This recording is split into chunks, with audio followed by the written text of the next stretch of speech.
Assalamualaikum warahmatullahi wabarakatuh. Kami dari kelompok 3 mata kuliah Metodologi Penelitian dengan dosen pengampu Bu Sri Handayani MPD akan mempresentasikan tugas yang telah kami buat dengan judul Pemilihan Tema dan Perumusan Masalah yang disusun oleh Lina Putri Setiani dengan NIM 530102000128, Lia Muarofah dengan NIM 530102000066, dan Muhammad Bahrul Ulum dengan NIM 530102000156. Program Studi Sejarah Peradaban Islam, Fakultas Usuluddin Adab dan Humaniora, Institut Agama Islam Negeri Salatiga, 2021. Di video kali ini, saya berharap Anda menyimak dan memperhatikan secara seksama. Dan apabila ada hal yang ingin dipertanyakan, silahkan komen di channel ini. Oke, terkait dengan pemilihan tema dan perumusan masalah penelitian, yang pertama kita harus menentukan masalah. Jadi pada dasarnya masalah adalah suatu keadaan yang bersumber pada hubungan antara dua faktor atau lebih yang menghasilkan situasi atau menimbulkan tanda tanya, sehingga memerlukan upaya untuk mencari jawabannya. Sebelum peneliti memutuskan untuk mengkaji suatu masalah dalam sebuah penelitian, terlebih dahulu patut mempertimbangkan baik dari segi objektif maupun subjektif. Pertimbangan objektif berkenaan dengan kondisi kelayakan suatu masalah untuk dikaji dalam penelitian, dan dipertimbangkan subjektif berkaitan dengan kondisi peneliti, baik minatnya, kompetensinya, maupun pengalaman penelitian sebelumnya. Dari segi objektif, dasar pertimbangan yang perlu diperhatikan berkaitan dengan bagaimana kualitas masalah dan kemungkinannya untuk dapat konseptualisasikan. Pertimbangan itu berhubungan dengan kemungkinan dalam penyusunan instrumen yang dibutuhkan sebagai alat dalam pengumpulan data penelitian. Pada umumnya, suatu masalah dipandang cukup berkualitas dan dapat dikategorikan apabila memenuhi kriteria berikut ini. Yang pertama, ada masalah baru atau terkini, menarik, aktual untuk dikaji, mempunyai manfaat praktis apabila diteliti, memadai untuk dikaji, memiliki nilai penemuan yang tinggi, belum pernah dikaji dalam penelitian lain, bukan pengulangan dari masalah yang dikaji orang lain, menjadi problema yang dihadapi masyarakat luas, dirasa penting untuk ditemukan jawabannya, memiliki referensi teori yang jelas, memiliki batasan yang jelas, memiliki bobot dalam dimensi operasional, dapat dirumuskan hipotetisnya. Apabila diteliti, memiliki sumber daya yang jelas, dan yang terakhir dapat digali menggunakan instrumen dan divalidasi.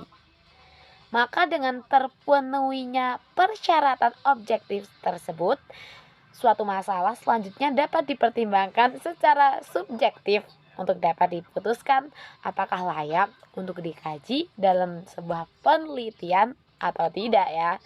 Untuk sementara itu, pertimbangan subjektif merupakan pertimbangannya yang berkaitan dengan kredibilitas peneliti terhadap masalah yang akan dikaji dalam penelitiannya.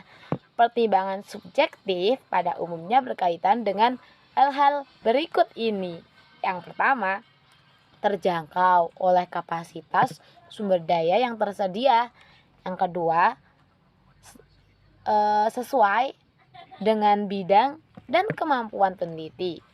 Masalah tersebut etis untuk dikaji, sesuai minat peneliti terhadap masalah, sesuai disiplin ilmu dan keahlian peneliti, penguasaan teorik peneliti yang memadai. lalu pengalaman peneliti berkaitan dengan lingkup kajian, tersedia juga dukungan pendanaan yang diperlukan, lalu tersedia waktu yang cukup untuk penelitian. Jadi dalam rumusan rencana penelitian, apabila pertimbangan tersebut dapat terpenuhi, suatu masalah pantas untuk diangkat sebagai faktor kajian dalam suatu penelitian. Yang kedua, kita harus menemukan apa? Kita harus menemukan sumber masalah. Jadi, masalah dalam penelitian ya adalah pernyataan tentang situasi problematik yang dimana timbul dari kesenjangan antara kenyataan atau fakta dengan teori untuk kesenjangan antara fakta empirik dengan penelitian yang terdahulu yang memungkinkan untuk dapat dijawab. Jadi kesenjangan yang muncul dalam berbagai fenomena kehidupan akan menimbulkan pernyataan mengapa dan bagaimana hal itu dapat terjadi. Pernyataan itu tentunya merupakan masalah yang perlu dikaji untuk diperoleh jawabannya. Jadi untuk mengkaji dan memecahkan masalah diperlukan sebuah metode untuk memperoleh jawaban dari masalah yang dimaksud. Untuk itu diperlukan adanya penelitian untuk menjawab berbagai pernyataan yang muncul terjadinya kesenjangan dalam berbagai fenomena kehidupan manusia. Pada umumnya, masalah penelitian itu ada kualitatif salah satunya, selalu dihadapkan pada eksplorasi terhadap berbagai sumber masalah dalam penelitian, sehingga memungkinkan peneliti untuk mendapatkan ide yang baru dan orisinal. Berdasarkan hasil eksplorasi masalah penelitian dapat diperoleh dari berbagai sumber kecuali jika penelitian yang dilakukan merupakan pesanan dari sponsor penyandang dana. Selain itu, eksplorasi masalah juga dapat dilakukan melalui diskusi dengan orang-orang atau pihak-pihak tertentu, seperti misal nih ada calon sponsor, konsultan atau pembimbing, atau mungkin bahkan teman kita sendiri. Jadi dalam eksplorasi terhadap sumber-sumber topik diperlukan adanya keterbukaan peneliti untuk senantiasa mengembangkan sikap skeptif ya, analitis dan kritis terhadap fenomena di sekitarnya. Secara rinci, berbagai sumber masalah yang layak ditelusuri antara lain ada yang pertama, saran pembimbing peneliti senior atau pemberi dana. Jadi ini merupakan salah satu cara dalam menemukan atau mendapatkan masalah dalam penelitian kualitatif adalah menerima saran dari pembimbing atau dosen yang tengah atau pernah melakukan penelitian di bidangnya.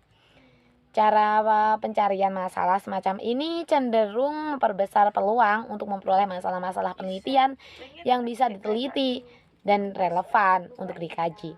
Hal ini karena peneliti lebih berpengalaman, telah mengetahui apa yang harus dilakukan dalam kancah penelitian yang sesungguhnya.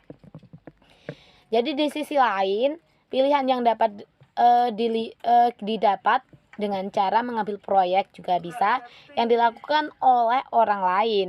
Bisa jadi bukan pilihan yang paling menarik bagi peneliti. Namun demikian perlu diingat bahwa apapun masalah yang dipilih, semuanya harus terpelajari terlebih dahulu ya, dalam waktu secukupnya atau sampai akhirnya dapat memutuskan dan menjatuhkan pilihan akhir pada masalah yang paling diminati untuk diteliti. Yang selanjutnya akan dilanjutkan oleh teman saya. Silakan kepada saudara Bahrul Ulum, saya persilakan. Terima kasih. Baik, saya teruskan dari Mbak Lia Mu'arofah tadi ya. Kemudian dilanjutkan dengan nomor 2 yaitu literatur. Literatur dapat memberikan inspirasi yang mendorong peneliti untuk melakukan kajian. Melalui berbagai cara, literatur yang dipelajari dapat mengarahkan pada bidang kajian yang relatif masih perlu dikembangkan. Dengan membaca literatur, calon peneliti dapat melihat kontradiksi di dalam literatur yang dipelajari, sehingga muncul dorongan peneliti untuk mengatasi ketidakpastian yang dirasakan akibat adanya kontradiksi yang ditemukan dalam literatur. Melalui literatur dapat diketahui perlu tidaknya pendekatan baru untuk memecahkan masalah yang pernah diteliti oleh orang lain sebelumnya. Selain itu, melalui literatur dapat ditemukan teori yang berseberangan dengan pengalaman empirik yang telah dimiliki, ataupun pengetahuan yang telah dipelajari sebelumnya. Ketidaksesuaian literatur yang dibaca dengan pengalaman ataupun pengetahuannya itu dapat mendorong seseorang untuk melaksanakan penelitian.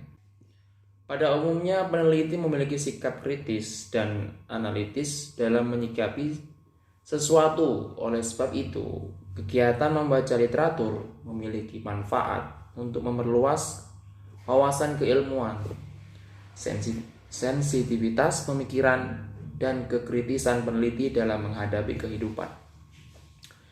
Dengan mempelajari literatur, seseorang dapat terpancing rasa ingin tahunya tentang suatu pokok persoalan, sehingga tergerak untuk mencari jawaban melalui penelitian. Oke, dilanjutkan dengan nomor 3, pengalaman pribadi dan profesi. Pengalaman pribadi dan profesi merupakan dua jenis pengalaman yang sering menjadi sumber penentuan masalah dalam peneliti kualitatif.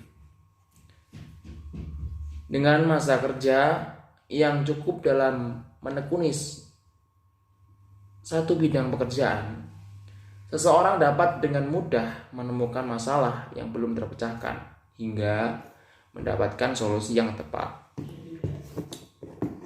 Dari pengalaman profesinya, menurut Strauss dan Corbin, seseorang dapat mengetahui bahwa beberapa pekerjaan kurang efektif dan efisien untuk dilakukan. Akhirnya, sampai pada suatu keyakinan bahwa situasi tersebut dapat diperbaiki melalui penelitian yang sistematis. Di sisi yang lain, beberapa profesionalis yang merasa senang dan tertarik untuk melakukan penelitian lebih lanjut karena terdorong oleh adanya ambisi ataupun semangat untuk melakukan perbaikan atau pembaharuan terhadap suatu sistem yang sedang berlaku, ataupun kondisi yang sedang dihadapi dalam lingkungan kerjanya. Tidak sedikit masalah penelitian yang dipilih dengan bertolak pada motivasi semacam itu. Memilih masalah penelitian melalui pengalaman mungkin lebih sulit daripada melalui literatur. Namun pandangan itu sangat relatif ya, dan tidak selamanya benar. Bagaimanapun, pengalaman profesi juga dapat meningkatkan peluang keberhasilan yang berharga bagi peneliti. Kemudian nomor 5, pengamatan terhadap lingkungan. Lingkungan sekitar adalah laboratorium sosial bagi semua aktivitas ilmiah peneliti. Apabila peneliti dapat melakukan pengamatan secara intensif terhadap lingkungan sekitar dengan segala fenomena yang terjadi, lengkap dengan berbagai variasi peristiwanya, maka ide untuk menemukan masalah penelitian akan muncul dengan mudah. Menurut Bungin yang dikatakan, pola pemikiran yang perlu dikembangkan adalah menganalisis dan mengkritisi adanya kesenjangan antara keadaan yang diharapkan dengan kondisi kenyataan, yang terkadang berdampak pada kecemasan ataupun ketidakpuasan dari para pihak yang terlibat di dalamnya.